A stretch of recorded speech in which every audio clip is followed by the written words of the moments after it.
Díomh agus fáilte go dtí má hanal Travel Bug Bee. Hello everybody, welcome to my channel Travel Bug Bee. Today is St. Patrick's Day. It is an Irish national holiday and everybody's wearing green. So I really wanted to make this video to celebrate St. Patrick's Day and also to give you guys an idea of what you should really know about Ireland before you come over here. These are things I just heard from other passengers passing through the airport and what they thought about Ireland, and also things that from a local point of view as well that we think that all tourist people should really know. First thing you really need to know is our weather.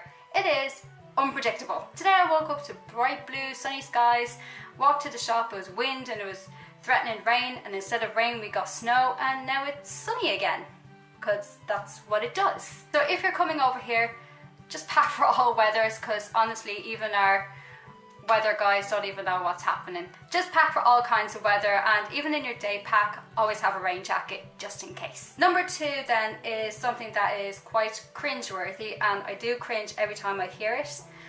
We don't speak Gaelic. Gaelic is not a language.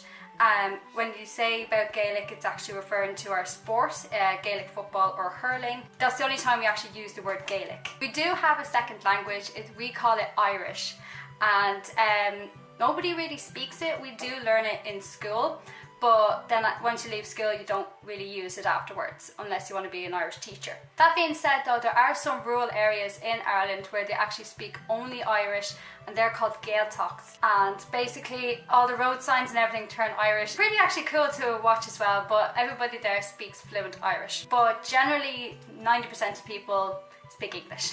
Number three then is another cringe-worthy bit, and it is kind of something that you can't make this mistake over here. That is, the Republic of Ireland is not part of Britain. And I've heard people saying things like that. It's like, oh, are you British? You're like, no, I'm Irish. It's a long and complicated history, and basically we have separated completely from Britain over 100 years ago. And you think that people would know this by now? There is of course Northern Ireland, that is 6 counties up the north of the island, and they belong to Britain. And but the rest of Ireland is a republic. We're not part of Britain. It's a complicated story. And another key thing as well is that the Republic of Ireland use euros, whereas the Northern Ireland use pounds. And generally if you go to a shop in the Republic of Ireland, they won't take pounds.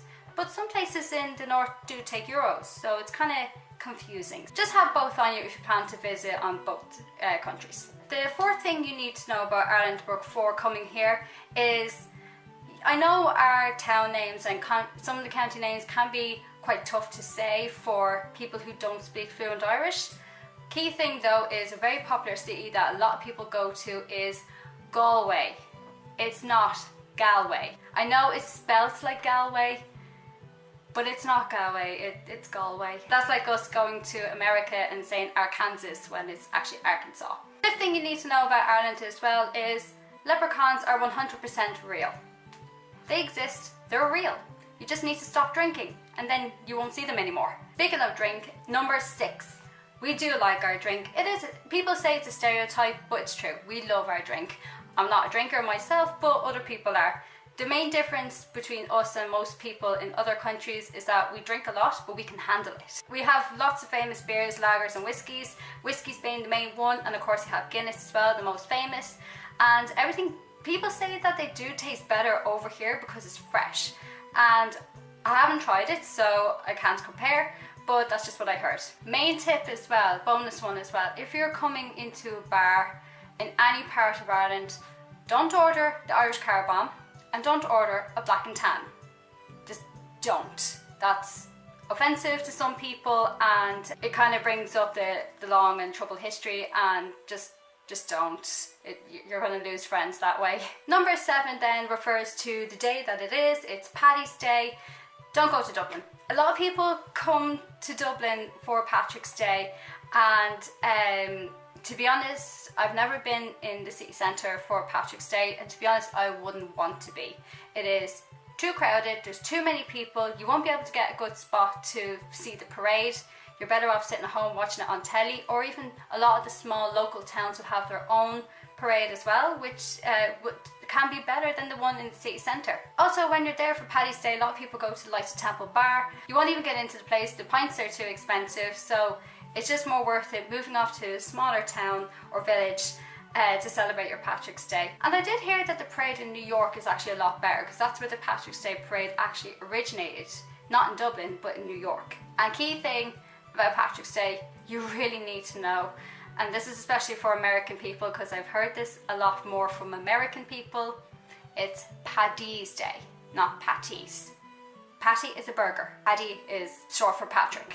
Just don't make that mistake, it's cringeworthy. Number 8 then, especially this is more common for Americans, it's probably because they're our main tourist base, people from England. You might have descendants here, you might have generations that left in the famine that came from Ireland, and you do have a family tree that traces back to Ireland, which is great, but that doesn't make you Irish. So what I mean by that, I get people saying, oh, I'm part Irish. And I'm like, oh really? It's like, yeah, my great grandfather, sister, second cousin, uncle's father's twice removed auntie's dog was Irish, so that makes me Irish too. It doesn't. I even had someone say to me that they were 23.5% Irish. How do you get such a percentage? I have no idea. So it's great that you have descendants here. I mean, Irish people at one stage were the biggest immigrants in the entire world, and there are more Irish people living abroad than there are on the actual island of Ireland. If you're not born in Ireland, your parents aren't Irish, or your grandparents were Irish, that doesn't make you Irish, I'm sorry. Number 9 is the most important thing you need to know about Ireland, and when you come over here, don't mess with the mammies. Honest to God, don't mess with mammy. Literally, if she gets a wooden spoon, if you leave the immersion on, run. They are not a force to be reckoned with. Just always be nice to mammy and offer her a cup of tea, help her clean the kitchen every now and again, but just don't mess with Irish mammies. They're scary. And then number 10 then, the last thing you need to know about Ireland before you come here, amongst all other things, there's plenty to know about over here, and the most important thing is come for the green, come for the scenery, come for the history, stay for the crack. Not that crack, a different crack. So this crack is spelled C-R-A-I-C, which basically is the Irish for fun. And it is a very fun place to be. I actually really like living here, and the people are fantastic as well, especially on a night out, and there's people with the trad music and stuff like that. It's a really fun place to be. As well, Ireland is surrounded by natural beauty, and although I haven't seen most of it, I haven't been to the Cliffs of Moher or the Chines Causeway. Just with the pictures alone, it looks spectacular, and I really do hope to see it before I move. So those are just a few things that you need to know about Ireland before you come over here. If I did miss out a few bits, leave them down in the comments below, and I really hope you enjoyed this video. If you did, give us a thumbs up, and also hit subscribe as well to catch up with any of my latest videos. And yeah, so happy Patrick's Day, and I'll see you then for the next video. Bye!